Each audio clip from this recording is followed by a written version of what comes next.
and welcome to my speech today. It is called Abortion with Restrictions. I am pro-life but also pro-choice. This took me weeks of research to find out when the perfect time to have an abortion is, and I came to the conclusion that 12 weeks or before is the best time to have an abortion. I believe that abortion should be legal, I believe there should be rules. Thanks to a website called What to Expect, we are able to figure out what happens to an embryo when it is developing. From 1 to 2 weeks, the baby is called a zygote, and at this point, the embryo is only attaching itself to the uterine wall. Nothing exciting is happening yet. At 3 to 4 weeks, it is attaching itself to the uterine wall still, but it has divided into two cells, and one will become the placenta and one will become the embryo. The placenta nourishes the baby and makes it grow and all of that. At 5 to 6 weeks, the heartbeat can finally be heard. You can do a vaginal ultrasound. You can hear the baby's heart. Shape, structure, sex organs, and the gender has now been determined, and it now has all the characteristics it needs.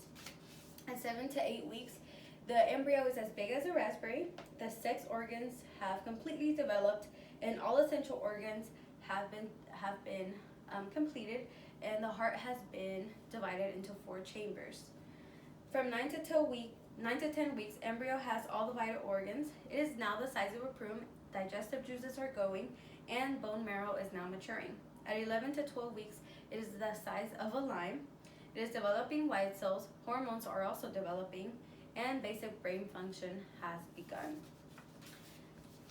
This leads me to my next point as to why women should be allowed to have an abortion. But first, let's get to what happens to a woman's body when they first become pregnant. From 1 to 4 weeks, they actually do not feel anything but their normal menstrual cycle symptoms.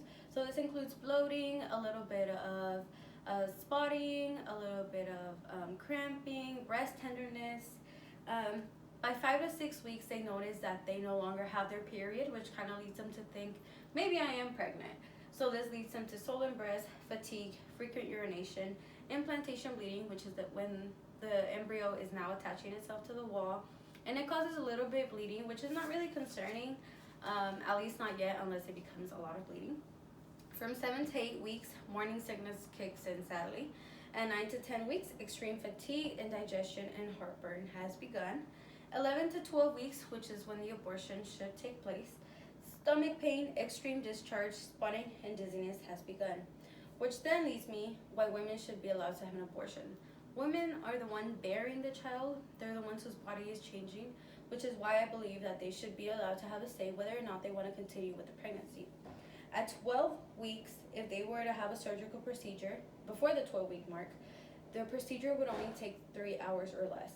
If they decided to have the procedure from 13, 14, 15, 16 weeks, the procedure can take anything from 5 to 6 hours. There's little to no complication if it happens before the 12 weeks. And like I said, the mother should be the one to take this decision since they're the ones whose body is completely changing. In a journal called Late Abortion, I also read some restrictions that I believe should happen when a mother decides to have multiple abortions. I believe that no more than 3 abortions should happen every year. Using a contraceptive, no condom, equals to no abortion to me, because there's many opportunities to get condoms, there's many opportunities to take an emergency contraceptive, essentially almost for free in certain places. And if they can't use any of those, then why should they be allowed to have an abortion, or at least more than 3 times a year? It should not be used as a birth control, in my opinion. And not only for the child, it's for their own well-being. No children.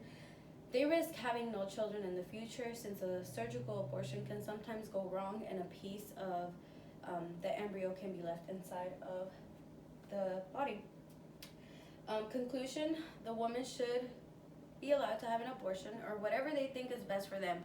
If they decide to have an abortion, adoption, whatever it is their decision, it is their body.